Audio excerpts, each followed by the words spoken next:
Começa agora o BTcast. Teologia é nosso esporte.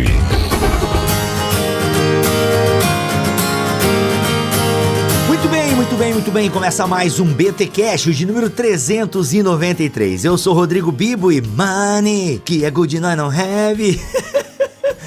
Começar um podcast cantando Mamonas Assassinas não é a melhor das propagandas, mas foi a que veio na cabeça agora. E as aberturas e entradas do BTcast estão com os dias contados. Afinal, quando a gente fizer o episódio 400, eu tiro as entradas. Já tô avisando pra vocês que as entradas cairão, mas agora não é hora de falar isso. Vamos ouvir este BTcast falando um pouquinho desse grande lançamento da Thomas Nelson Brasil, que é O Legado de Calvino. Olha só, gente, um livraço aí que a Thomas Nelson lança em parceria com o Mackenzie. Você vai ouvir sobre um dos capítulos que a gente abordou aí neste episódio, mas antes, os recados paroquiais. E se você gostar do livro, ouve os recados paroquiais aí, porque tem desconto.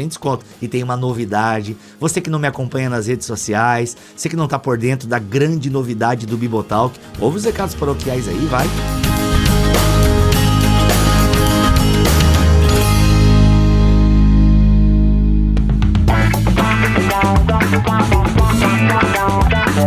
E nos recados paroquiais dessa semana eu quero dizer o seguinte, hein? Este livro, O Legado de Calvino, lançamento da Thomas Nelson Brasil, ele está com desconto. Nós temos uma parceria que a gente desenvolve com a Submarino e com a Amazon. Na Submarino você consegue comprar o livro cópia física com 20% de desconto, certo? E o e-book com 20% de desconto, só que lá na Amazon. Gente, é o seguinte, se você é Amazon Prime, talvez compense comprar na Amazon mesmo, porque o desconto que dá na Submarino é o desconto que você vai ter não pagando frete na Amazon, por assim dizer. Então calcula aí onde você vai pagar mais barato para comprar esse livro. Bem, para ter o desconto na cópia física na loja do Submarino, digita esse cupom aqui, tudo em letra maiúscula, Calvino 20, e você vai ter 20% de desconto na cópia física lá na Submarino, certo? E se você quiser comprar a cópia digital, compre na Amazon e o cupom é o mesmo, Calvino 20. Lembrando, se você é Amazon Prime, você basicamente não paga frete, então talvez compense mais comprar na Amazon. Bem, o desconto tá aí, você pode ter 20% de desconto neste livro que a gente vai falar um pouquinho agora, neste BTcast, beleza? O Legado de Calvino, são vários textos, enfim, a gente explica um pouquinho da obra ao longo do BTcast. Mas agora presta atenção, meu amigo, minha amiga, por quê? Porque o Deus que destrói sonhos foi lançado. Gente, já está em pré-venda o meu livro lançado pela Thomas Nelson Brasil, O Deus que Destrói Sonhos. Sim, meus amigos, minhas amigas, o meu livro, capa dura, soft touch, fitilho, impressão transliteral ou translateral, é aquela que o miolo é pintado. Gente, ilustrações do Guilherme Metti no miolo, na capa, o meu texto que tem muito do meu coração, do meu pensamento, do meu humor, tá ali, O Deus que Destrói Sonhos, e o link está aqui também na descrição deste BTcast. Por enquanto não tem desconto, mas eu queria pedir, se você tem condições, compra agora na pré-venda pra gente dar aquela impressionada na editora, porque a gente tem muita lenha pra queimar aqui ainda, tá bom, gente? Tá aí, O Deus que Destrói Sonhos, já disponível também lá na Amazon pra você poder adquirir. É isso, muito obrigado pelo carinho de vocês, eu sei que vocês vão comprar esse livro, vão me ajudar, porque, gente, tem muito do meu coração aí, anos dedicado em cima desse livro, que é um livro pequeno, mas assim, sabe, aquele bombom. Eu vou dar um exemplo gourmet que eu gosto, né? Se você não gosta de bombom, você pensa em outra coisa pequena, mas carregada de sabor, carregada de sentido, sabe, que ele é do tamanho certo. Então, é o meu livro, gente, O Deus que Destrói Sonhos, o link está aqui na descrição deste BTcast. Agora sim, bora ouvir aí sobre Calvino e a economia. Cara, tá intrigante, vamos ver aí.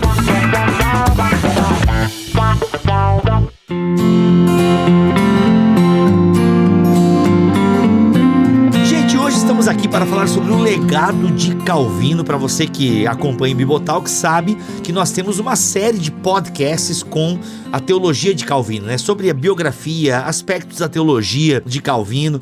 E hoje nós escolhemos um tema que você já pôde ver aí no título do podcast, né? O legado de Calvino é imenso, o legado do calvinismo é maior ainda, né? Hoje, o legado de Calvino e calvinismo é praticamente sinônimos, né? Mas o legado do calvinismo é enorme. E hoje, para conversar um pouquinho sobre esse aspecto aspecto da economia, da ética social da igreja, enfim, pra gente falar um pouquinho sobre Calvino e dinheiro, eu tenho aqui Marcelo Bueno. Seja muito bem-vindo aqui ao podcast do Bibotalk, meu querido. Muito boa tarde, obrigado pelo convite, Rodrigo. É com imensa satisfação que estamos aqui para conversar um pouquinho com seus ouvintes sobre essa questão do legado de Calvino, e estamos aqui ao seu dispor. Conte conosco aqui para esse bate-papo.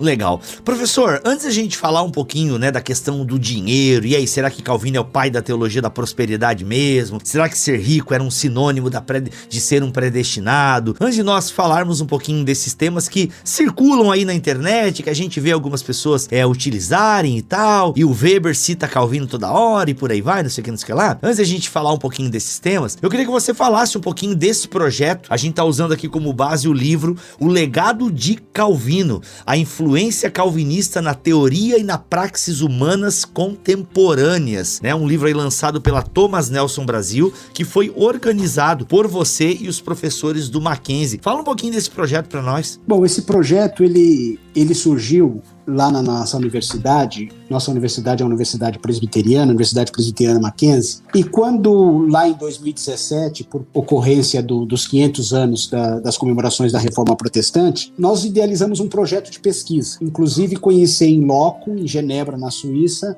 fazer um pouquinho as pegadas de Calvino, né? Aí sim, hein? Me convida. E aí a universidade gostou da ideia e nós realizamos um projeto de pesquisa, eu e um grupo de professores do Mackenzie. Aqui também, nessa obra, nós somos em 10 autores, comigo 10 autores, então todos eles aqui, de uma forma ou de outra, participaram desse projeto, porque todos têm envolvimento, ou têm envolvimento com a Universidade Presbiteriana Mackenzie, e lá nos idos de 2017, né, nós, nos 500 anos da Reforma, fizemos esse projeto, tivemos o apoio financeiro da instituição, a instituição, ela possui lá o que a gente chama de MAC Pesquisa, que é um apoio à pesquisa, né? Uhum. E esse apoio à pesquisa, ele possibilitou que a gente fosse a Genebra, fosse à França, fosse inclusive na Faculté Jean Calvin, lá em Aix-de-Provence, na França, para poder conhecer um pouquinho os passos de Calvino, né? E a ideia era não estudar Calvino, biografia, isso, mas o legado dele, o que hoje, século XXI, Calvino pode ainda nos ajudar a compreender esse mundo contemporâneo e algumas questões teológica, algumas questões espirituais, algumas questões nesse aspecto que a igreja condena, não condena, e não dá para falar da reforma religiosa, embora o grande expoente da reforma religiosa, da reforma protestante, seja o Lutero, mas o Calvino ele tem uma fundamental importância na medida em que assume a reforma protestante como um ponto essencial para a sua vida e traz uma série de coisas importantes para a gente pensar e refletir nos dias de hoje ainda, né? Então não dá para pensar a reforma sem passar por Calvino, né? E aí lá em 2017, além da pesquisa, que hoje culmina com esse livro que nós estamos lançando aqui, foi feita uma série de eventos, aí em parceria com vocês no Sul também, com a UBRA, nós fizemos evento aí na Universidade Luterana, no Rio Grande do Sul, eles vieram aqui, nós fizemos algumas atividades ecumênicas, e o que é legal, Rodrigo, é que, assim, os frutos não só foram esses livros, foram trabalhos de pesquisa de alunos, TCCs, tem até projetos de alunos que acabaram desenvolvendo dissertações de mestrados na área de ciência da religião. Então, assim, a gente ficou muito feliz com o propósito, e olha, não é porque a Thomas Nelson lançou, mas nós já acabamos de receber um convite para fazer um dossiê sobre Calvino numa revista eletrônica também, né? Então, quer dizer, a repercussão tá bem legal. Por conta da pandemia, o livro já era para ter saído há um tempo atrás, mas aí a pandemia segurou tudo, né? Como nesse país. Mas o livro tá saindo agora e, assim, a gente tá aqui para conversar um pouquinho sobre o livro, né? Os colegas todos têm participação, mas a gente vai tratar um pouquinho mais do capítulo que eu escrevi. Além de organizar o livro, eu escrevi um capítulo que é sobre o capítulo da economia, né? A economia e o uso social das riquezas em Calvino. Olha só, tem o Christian Medeiros, o Cristiano Camilo Lopes, Fabiano de Almeida Oliveira, Fernando Luiz, Fernando Luiz Cesaroto? Não, né? O Cesaroto é outro nome. Aqui fiquei... Não, é o sobrenome mesmo. Ah, tá. Então é Fernando Luiz Cesaroto Perlesi. Aí tem o Hermes Maia, que já gravou o podcast aqui com a gente. Temos o Marcelo Martins Bueno, que é esse que está aqui. E aí eu faço um parênteses para me apresentar. Sou professor da Universidade Mackenzie. Atualmente pró-reitor de Extensão e Cultura da Universidade, sou professor titular de um programa de pós-graduação em Educação, Arte e História da Cultura, que foi o programa em que a gente desenvolveu o projeto de pesquisa. Olha aí, que legal. Tem o Marcelo, que acabou de se apresentar, o Paulo Romero, que também já gravou podcast com a gente, o Ricardo Bitum, que também já gravou podcast com a gente, o Rodrigo Franklin de Souza e o Sérgio Ribeiro Santos são os autores dessa obra aqui. Gente,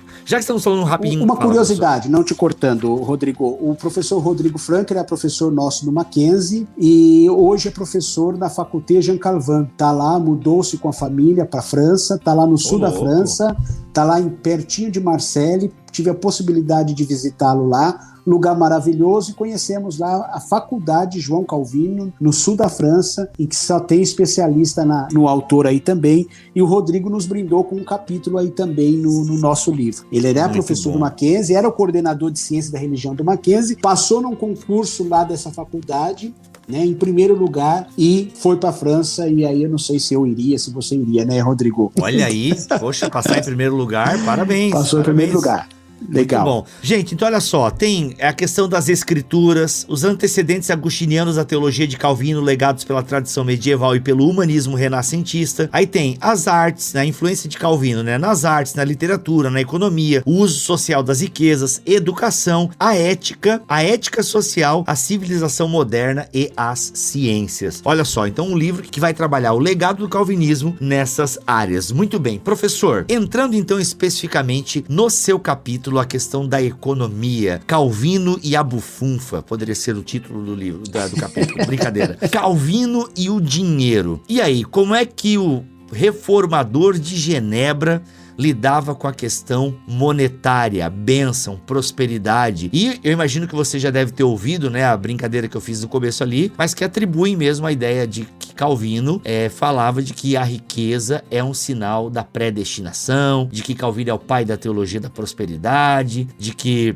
toda a ética, como é que é? Eu nunca lembro do livro do Weber. Sempre Ética que eu vou falar... protestante e o espírito do capitalismo. Isso, né? E o Weber faz, né, citações ali, a questão de Calvino e calvinistas e tal. E aí, professor, nos ajude a entender a compreensão calvinista da economia, das riquezas e por aí vai. Você estava falando um pouquinho do livro, e é legal porque que ele está dividido em duas partes. Para contextualizar um pouco historicamente o autor, as influências do pensamento da época no próprio pensamento do autor. Então isso é fundamental. Não podemos esquecer que o Calvino, ele está lá no século XVI, e o século XVI, imagina, né? É quase quase Idade Média ainda, né? Então você tem ali três grandes movimentos, que foi o movimento das grandes navegações, que foi o renascimento comercial urbano. Então a gente está falando aqui de um capitalismo ainda incipiente, né? Um capitalismo comercial, né? E depois o próprio contexto da reforma protestante no século XVI,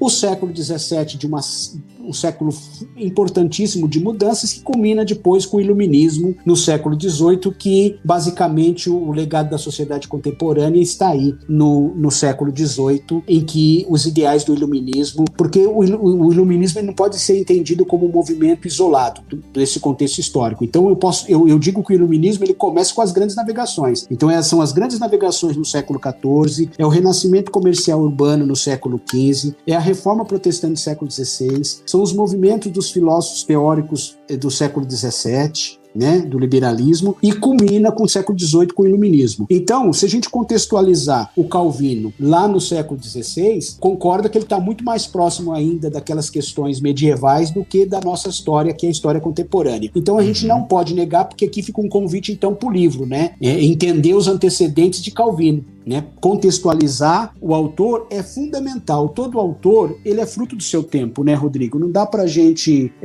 tirar o autor do contexto histórico dele lá. Então, ele faz parte daquele contexto de venda de indulgências, de um teocentrismo ainda, né? De um contexto praticamente feudal, de nascimento de cidades e comércio e tudo mais. Então, isso ainda é tudo muito incipiente e muito novidade ainda. Até afirmar que ele é o cara que vai tratar a questão da riqueza, a questão da predestinação, do escolhido, é complicado, né? Porque ele não está nem pensando nesse contexto, né? Ele está mais preocupado em entender por que alguns são agraciados e outros não. Aí é que é o o legal da sua obra e nas institutas, um aspecto fundamental que ele trabalha na economia é entender o papel de cada um, entender o papel do pobre e entender o papel do rico. E aí, a questão fundamental é saber utilizar isso. A questão de ser uma oportunidade, tanto para quem é agraciado, como para quem não é. E a gente, ao longo dessa nossa conversa aqui, a gente vai entender um pouquinho por que um é agraciado e o outro não, mas por que a oportunidade dessa graça é dado tanto para um como para outro, né?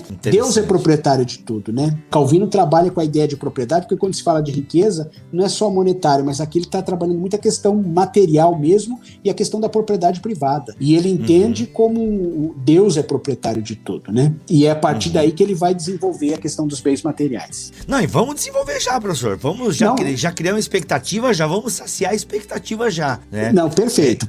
Então, vamos lá, já compartilha essas anotações aí, vamos lá. Então, tocamos aqui. Bom, respondendo a sua pergunta, evidentemente que não, né? Ele não é o pai da teologia da prosperidade, né? Ele, pelo contrário, ele não vai ver assim, né? E isso eu pude verificar lendo as próprias obras suas, né? E as institutas, eu tenho elas aqui na minha estante como livro de referência. E principalmente esse meu capítulo sobre a riqueza, e depois o capítulo do professor Sérgio, que ele fala do uso social também das riquezas, nós trabalhamos basicamente com um grande especialista em Calvino, que é o André Brielli, né?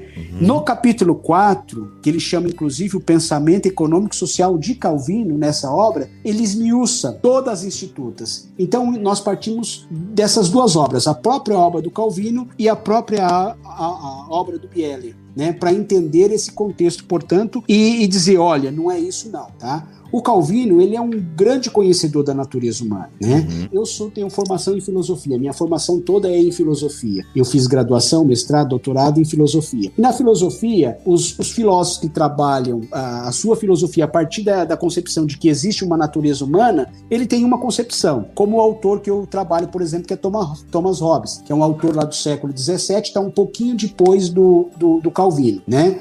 Trabalha com a concepção de natureza humana. Então é evidente que ele vai ter toda a sua filosofia construída em cima da crença de que há uma natureza humana, né? O Foucault, por exemplo, que é um outro autor contemporâneo, mais moderno, ele não trabalha, para ele não tem o conceito de natureza humana. Então toda a filosofia dele vai ser construída em cima disso. Por que eu estou dizendo isso? Porque Calvino é um pensador, né? É um reformador que entende que há natureza humana. Que se há natureza humana, o homem é o mesmo, né? O que eu falar sobre o homem vale para o homem do Egito Antigo, vale para o homem da Grécia Antiga, vale para o homem do século XXI e valia para o homem do século XVI, do século XV, do século XVII. Ou seja, se há uma natureza humana, ela é a mesma em todo tempo e lugar. E é isso que eu trago aqui no capítulo, né? Por quê? Porque se ele vai tratar da concepção das riquezas e da pobreza, ele vai entender que isso vale para a história da humanidade. Ela vale, então, lá para os antigos e vale para a época dele e para a posteridade, né?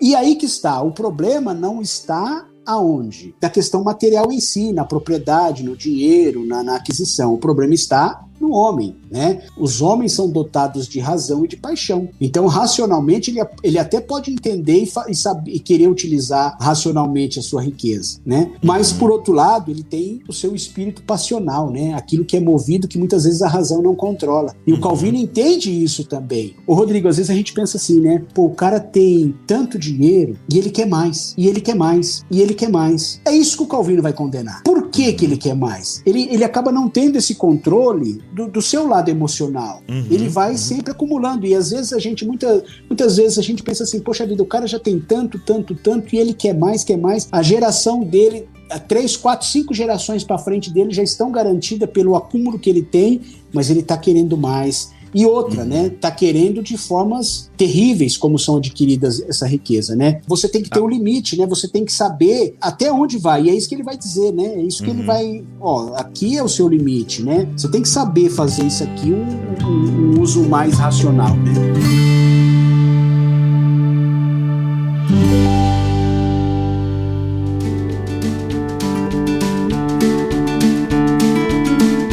página 111 tu coloca assim, ó: enfim, parece que as questões materiais são uma forma de Deus nos lembrar constantemente de que somos pecadores e que essa enfermidade do nosso espírito nos impede de enxergar que uma vida material equilibrada é o passaporte para a vida eterna na contemplação do Senhor, né? Ou seja, ele fala desse equilíbrio, como nós não podemos desejar as riquezas ao ponto dela nos dominar. Agora, professor, essa questão de pobre e o rico, se Deus é o dono, Calvino tem esse entendimento de que Deus é o dono de toda a terra, e isso é muito bíblico, né? Eu penso que todo mundo que vai contar a parábola do rico insensato concorda com isso. Nesse sentido, mas por que uns têm mais e outros têm menos? É uma pergunta difícil de responder, mas Calvino se aventurou a dar essa resposta, porque uns têm mais e outros têm menos? Tanto que ele começa falando, Rodrigo, da economia primitiva, né? Quando Deus criou o homem, a natureza era rica e farta. Ou seja, eu não precisava explorar o outro, eu não precisava dominar o outro. Tudo que eu precisava, a natureza me oferecia. E essa economia, vamos chamar assim, primitiva, é a base da teologia de Calvino. Porque você tem a possibilidade da oferta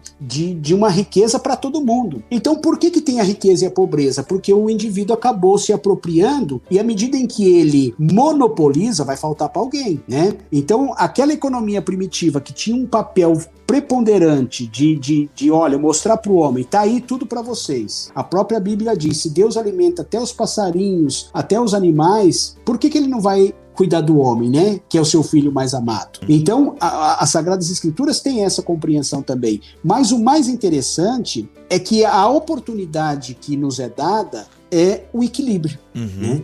É eu saber que, na nossa conversa anterior, eu não preciso acumular ao ponto de faltar para o outro. É me dada a oportunidade de ser agraciado com a possibilidade de gerar a riqueza do outro. É lógico que Deus, quando veio ao mundo, como que Cristo nasceu, né? A manjedoura nos mostra bem, porque que a opção preferencial das igrejas é sempre pelo pobre. Isso. É nesse sentido, não que a riqueza seja condenada, mas a opção é pelo pobre, por quê? Porque é esse que é dado a graça também, né, de ser a oportunidade pro mais agraciado falar, olha, eu estou aqui para te ajudar, né? Por que as instituições, que são instituições filantrópicas, confessionais, por que ela não pode ter lucro? Não é que ela não pode ter lucro, ela pode ter lucro, né? O Mackenzie tem lucro, mas é um lucro que é revestido aonde? No bem da própria universidade, na pesquisa dos alunos, na distribuição de bolsas. Qualquer instituição que é filantrópica, ela não pode ter lucro. Não, ela pode ter lucro. O lucro não é condenado nunca, é isso que o Calvino vai dizer. Então as instituições cristãs, as instituições que geralmente têm a concepção de filantrópica, ela entende assim, é a oportunidade que eu estou tendo de distribuir a riqueza que Deus me agraciou. E aí, esse é o bonito do evangelho, né? Deus se faz pobre, Deus tem opção pelos pobres, mandou seu único filho para dar a vida por nós, veio de forma pobre. Por que tudo isso? É para mostrar, olha, apesar da sua ganância, apesar de você querer sempre mais, sempre mais, sempre mais, tá aqui a oportunidade, nesta vida, de você ter a possibilidade de construção de um mundo melhor aqui. Entendi. Né? Professor, lendo o teu texto aqui, e eu imagino que lendo o teu texto, tudo que eu tô lendo aqui, mesmo que é você que esteja escrevendo, tá refletindo o pensamento de Calvino, né? Eu imagino isso. Espero que eu esteja lendo corretamente. Não, a ideia foi essa mesmo, Rodrigo, porque eu tenho como texto base um especialista em Calvino. Então são as obras de Calvino e o comentador de Calvino. Então é isso mesmo, a gente pode dizer que é o Calvino aqui. Legal, então tá, olha só, aí na página 112, eu queria entender melhor, porque até agora você tá falando essa ideia de que beleza, não é problema ter riqueza, desde que você a compartilhe. Até em outro momento no texto, tu fala da ideia de que os pobres existem justamente como um chamado de advertência ao rico. O pobre existe como uma voz de Deus dizendo ao rico, compartilhe as suas riquezas. Depois a gente fala um pouquinho do papel da igreja nesse compartilhar as coisas. Contudo, numa parte do teu texto, dá a entender que almejar a questão das finanças, de uma vida econômica abastada, não seja um problema. Por que eu cheguei a essa conclusão? Na página 112, tu coloca o seguinte: almejar a vida contemplativa e superior não pode ser motivo para descrédito na vida terrestre e muito menos servir para justificar a indolência e a preguiça. Talvez até uma crítica de Calvino ao movimento monástico, né? simplesmente colocando nas mãos de Deus que esta vida é passageira e que, portanto, nada deverá ser realizado. Pelo contrário, aí aqui tem uma crítica à ociosidade e à preguiça. Enfim, pode-se compreender que tanto a riqueza como a pobreza têm como propósito provar o coração dos homens, pois os bens materiais nas mãos dos homens ou sua ausência serão instrumentos de medir o quanto eles têm fé na divina providência. Ou seja, a ideia de que tanto o rico quanto o pobre precisam confiar em Deus. Mas, professor, então para Calvino, se eu entendi um pouco aqui, me ajuda nisso. A gente não é um problema você procurar ter uma vida abastada nessa terra, então. De jeito nenhum. De jeito nenhum. Essa é a interpretação do Weber, que de uma certa forma ele dá uma forçada de barra aí, né? Porque olha aí, vamos falar sobre isso. A ideia de desmistificar um pouco isso. Eu acabei de falar, uma instituição, ela pode ter lucro, uma instituição que tem um princípio cristão, mas o lucro que seja revertido naquele próprio propósito ali. É nesse sentido que o Calvino está dizendo, porque para o Calvino, pobreza e riqueza são dádivas de Deus, né? E esse trecho que você leu aí, sobre, é lógico que ele faz uma crítica à vida contemplativa, e ele vai dizer o seguinte, olha, não é porque você é rico, e aí eu tô condenando Weber, que você foi agraciado e acabou, você não tem nada a ver com esse mundo. Tem sim, você tem um papel fundamental aqui, de ajudar a distribuir essa riqueza. Deus está te dando a oportunidade de agraciar o pobre. E ao mesmo tempo ele vai dizer, olha, não é porque você é pobre não, que você vai ficar de forma passiva nessa terra. Nada de indolência, nada de preguiça. Por quê? Porque aquele ditado, né, Deus ajuda quem cedo madruga, né? É bem por aí que o Calvino está dizendo, a virtude está no meio termo.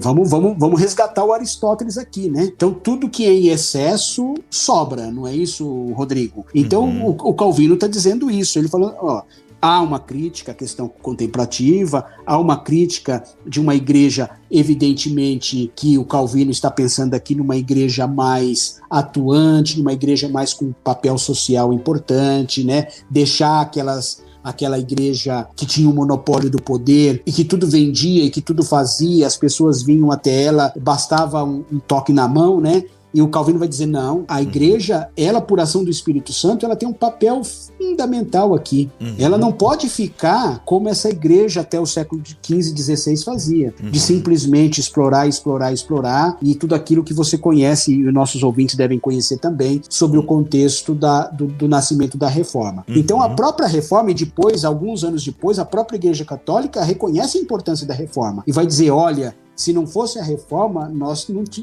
tínhamos voltado para os trilhos. A própria Reforma fez com que a igreja, o caminho original é esse aqui. E por isso que a teologia da prosperidade, ela é criticada também, na medida em que, né, você já fez um podcast com o Paulo Romero, ele é um crítico disso daí. Foi, né? Sobre isso, inclusive. Justamente por quê? Né? Porque não é esse o papel da igreja, não é esse o papel. Então, quando o texto diz aqui que tanto a pobreza como a riqueza, elas são dádivas de Deus, é nesse sentido, de você condenar a usura, de você condenar o menosprezo ao outro, né, ao próximo, e ao mesmo tempo você condenar também o indivíduo que, ó céus, ó vida, ó isso, ó aquilo, eu tô com o destino assim, acabou. Não, corre atrás. É a oportunidade que você tem. Até aqui, bem nessa parte que você citou o comecinho, ela é interessante também, que é a questão dos bens materiais, né? Aqui você deixa bem claro, e Calvino, então, não dá pra saber o porquê exatamente uns são ricos e outros são pobres. Tipo, por que o João é rico e por que o Zé é pobre? Isso a gente não consegue especificar. Agora, o propósito é o que Calvino tenta desenrolar aqui, né? Porque tanto o rico na sua riqueza quanto o pobre na sua pobreza são tentados. O rico a não ser avarento e o pobre a não roubar. Achei interessante isso que você desenrola aqui na página 113, né? Achei muito legal. Só uma questão também, né?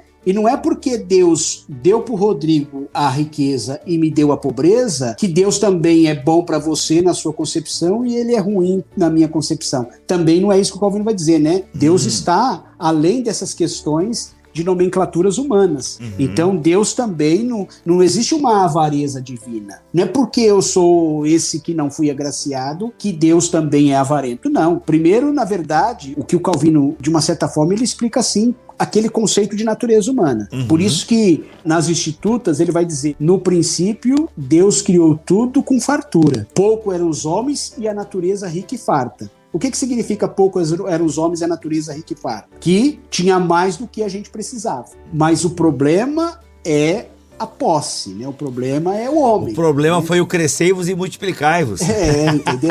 Tá por aí. Os filósofos desse período, tanto do século XVI como XVII, eles vão dizer: o problema não está na religião, o problema não está na política, o problema não está aí na economia, o problema está no homem. Olha aí, perfeito, perfeito.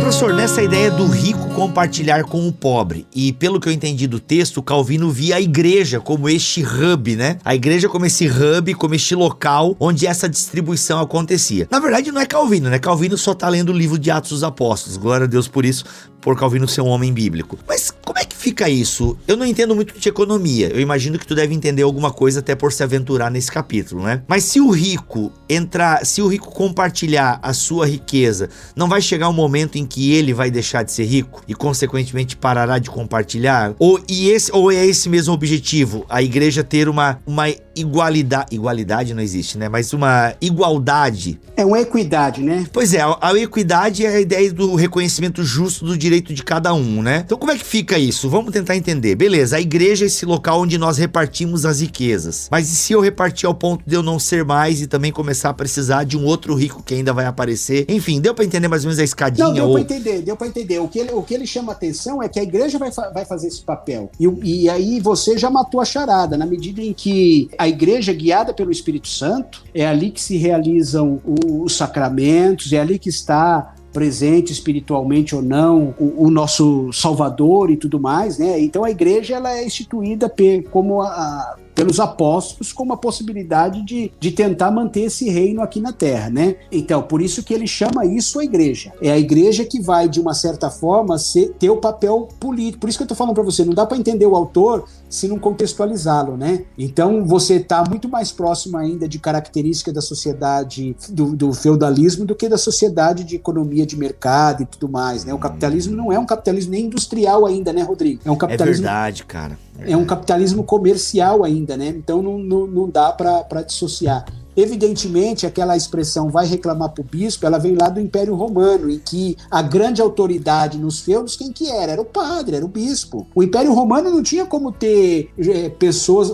Imagina o que é a Europa hoje, era o Império Romano. Como é que o Império Romano vai estar presente nos longínquos lugares da Europa? Era a igreja que fazia o papel político, né? Daí a expressão vai reclamar para o bispo. Então, quando o Calvino está dizendo que a igreja tem que assumir esse papel, é ela mesmo dizer: olha, sua função é essa, né? Você foi agraciado, você tem que distribuir, você tem que ajudar. O pobre é a possibilidade aqui do seu encontro com Deus, tal, é a oportunidade que ele está te dando, né? E ao mesmo tempo a igreja vai cuidar para que não falte para aquele que está distribuindo a riqueza de uma forma tranquila, para que todo mundo tenha acesso aos bens materiais. Porque o Calvino é muito, muito objetivo, né? Ele está falando mesmo da economia de subsistência, de não passar fome, né? Olha, o pão da vida, Jesus Cristo é o pão da vida, e esse pão é o pão espiritual, mas é o pão material também. Então ele está falando da subsistência mesmo. São questões bem concretas, não é uma economia abstrata não, né? Como é a economia monetária, não é nesse sentido não, é uma economia mesmo física ali, no sentido de resolver os graves problemas sociais que aquele povo passava no contexto do século XVI. Legal. E professor, a gente sabe que Calvino teve uma grande influência em Genebra, né? Isso conseguiu, na igreja de Genebra, Calvino conseguiu aplicar isso? Foi praticado isso no tempo de Calvino? Porque a teoria tá aqui, a teologia econômica, por assim dizer, de Calvino tá aqui. E ele conseguiu impor isso na Genebra do seu tempo? A gente tem resquícios disso? Como é que é? Tem sim, Rodrigo. O que nós tivemos a possibilidade de visitar lá, a igreja inclusive, nós vimos lá o altar, o púlpito que Calvino pregava e tudo mais, muito interessante, então tá tudo preservado lá, né? A igreja de São Pedro, em Genebra. O que é legal, quando a gente lê, né, por exemplo, o Rousseau, que é um filósofo genebrino também, o próprio Calvino, que francês, mas tem toda a sua vida lá na Suíça, em Genebra, quando a gente vê os escritos dessa época, né, bom, as cidades eram fechadas contra ataques dos inimigos, porque de fato eram cidades pequenas, eram cidades que à noite se fechavam mesmo. Quantas vezes o Rousseau... E olha que o Rousseau está no século XVIII. Ele conta que ele ficou fechado porque ele chegou tarde e não pôde entrar em Genebra e tal, né? Então, Por que eu estou contando essa curiosidade? Para a gente entender, né? O contexto é outro, né? Hoje você tem uma cidade pujante, né? Uma Genebra e Zurique são duas expressões de poder político, econômico na Suíça, né? Mas, por outro lado, nós estamos falando lá atrás, né? Desse contexto histórico, em que a cidade fechava. Então, para a cidade fechar, você vê o número de habitantes, então você tem que levar isso no contexto aí da sua pergunta. E é evidente que o Calvino, por ser um homem de Deus, e um homem que, quando você lê as Institutas, quando você vê os comentadores de Calvino, ele tem a preocupação muito grande espiritual mesmo. Ele está preocupado com a salvação, ele está preocupado com o pecado, ele está preocupado com uma vida melhor para as pessoas aqui, no mundo dele. Então, evidentemente que ele vai tentar colocar isso em prática lá em Genebra. E faz um movimento gigantesco, é um movimento assim de depois vira referência, né? De um ajudando o outro e por aí vai, né? A ponto de logo depois você ter os famosos socialistas utópicos, né? Aqueles empresários que criavam bancos para distribuir dinheiro sem juros, Proudhon, Fourier, todos esses indivíduos têm um pouco essa mentalidade de vamos corrigir esse erro que o capitalismo tá indo e vamos tentar, né, os falancérios, que eram sociedades alternativas, né, vamos viver em grupo, vamos viver de acordo com a natureza. Tudo isso é fruto dessa época aí, né? Por quê? Porque se acreditava, de fato, de corrigir um pouco as divergências aí, os conflitos de ordem econômica, principalmente. Professor, acredite ou não, a nossa conversa está chegando no final, olha só, e a gente nem abordou ainda a questão do uso social das riquezas, né? Que é o capítulo, que é o outro capítulo. Mas eu acho que a pergunta que eu vou te fazer agora, tu consegue trazer um suprassumo desse capítulo, que seria o seguinte, professor, qual é, em termos, o legado de Calvino, né? Para a igreja brasileira hoje, qual seria o legado de Calvino, o conselho de Calvino para a igreja brasileira hoje, no que diz respeito à economia, ação social da igreja e por aí vai? Só para terminar, antes de falar dessa pergunta exclusivamente aí, Rodrigo, o Hegel escreveu uma dialética do senhor e do escravo. E que o próprio Hobbes já tinha antecipado isso, quer dizer, não existe senhor sem o escravo e não existe o escravo sem o senhor. E o Hobbes, que é um autor do século XVII, ele usa disso para falar de poder e ele vai dizer, eu não quero a morte do meu inimigo, eu quero que ele me tema e que ele reconheça meu poder. Meu poder só tem sentido se o outro reconhecer o meu poder. Uhum. E aí o Hobbes, ele é muito, muito crítico, né, da natureza humana, ele é um descrente na natureza humana, ele é o oposto do Calvino, né? O Calvino acha que é possível corrigir o homem e fazer esse homem mais amável na sociedade. O Hobbes não vê salvação não, por isso que entende que o governo tem que ser absoluto para pôr o homem de rédeas curtas, né? E o Hobbes vai dizer, olha, eu quero olhar no olhar do outro e ver lá o medo dele e nesse medo ver que ele reconhece o meu poder. O Calvino não vai por essa linha. Eu quero, dialeticamente falando, dessa questão da dialética, né? Para que exista o pobre, tem que existir o rico. Para que exista o rico, tem que existir o pobre. Então, o Calvino vai dizer, essa é a possibilidade de um olhar no olho do outro e falar, nós estamos aqui para cumprir uma missão. Deus nos deu uma missão. E qual que é a nossa missão? Não é o dominar o outro, não é um se fartar e o outro morrer de fome, não é um viver na luxúria e o outro viver na mendicância. Então, de uma certa forma, o professor Sérgio, que trabalha o uso social das riquezas, vai nesse caminho aí. Quer dizer, a possibilidade que a gente tem de fazer com que o amor verdadeiro cristão seja colocado em prática, né? Que é, de fato, a distribuição dos pães, né? Por que há o milagre da multiplicação, né? É para atender todo mundo, né? Ninguém passa fome. Olha aqui, acabei de achar um trecho aqui, ó. Calvino, é página 137, professor. Calvino entendia que o ensinamento bíblico direcionava para um estilo de vida que excluísse a ostentação e que tudo o que extrapolasse o necessário para a sobrevivência seria supérfluo. Não que houvesse em si algum problema em se usufruir dos seus bens, mas sim o apego em demasia. Olha aí. Ele vai trabalhar com a solidariedade econômica, né? Na verdade é isso, né? A solidariedade econômica é o grande cerne do pensamento econômico do Calvino. A gente pode trabalhar com isso, né? E qual é a maior expressão dos princípios cristãos, né? Amar a Deus sobre todas as coisas e ao próximo como a ti mesmo, né? Então todos os demais mandamentos vêm daí. Ou seja, então é a questão da solidariedade mesmo, né? Que se perdeu um pouco, né, Rodrigo, né? Mordomia, é lógico, poderíamos falar aqui, professor? Mordomia. Pois é, a mordomia, é lógico que a gente quer a mordomia, a gente quer uma qualidade de vida, a gente quer tranquilidade, a gente quer tudo isso, né?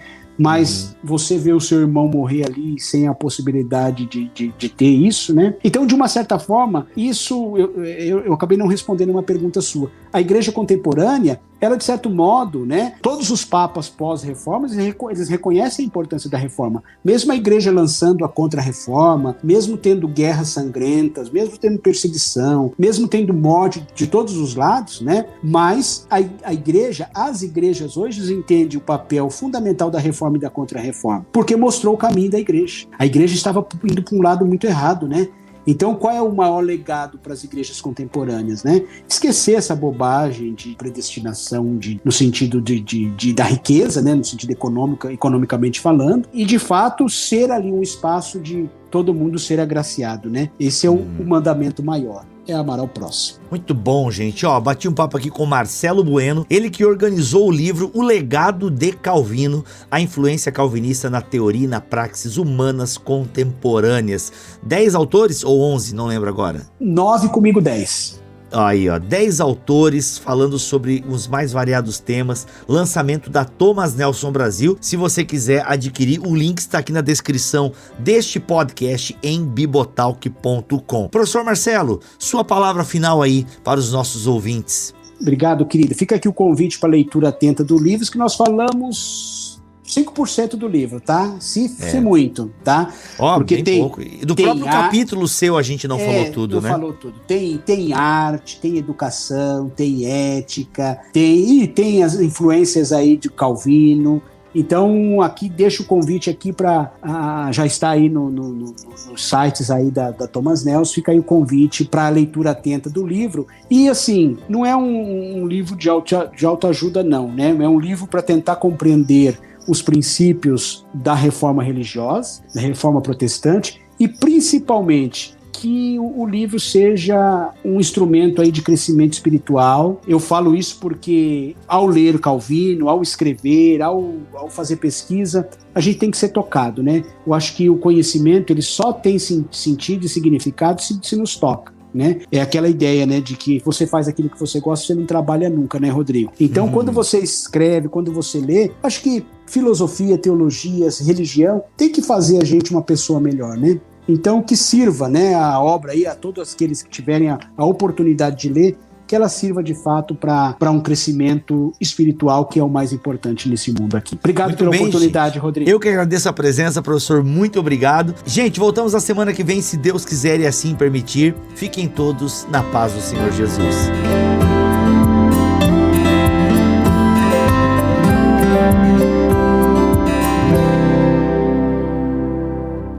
Este podcast foi editado por Tuller Bibotalk Produções.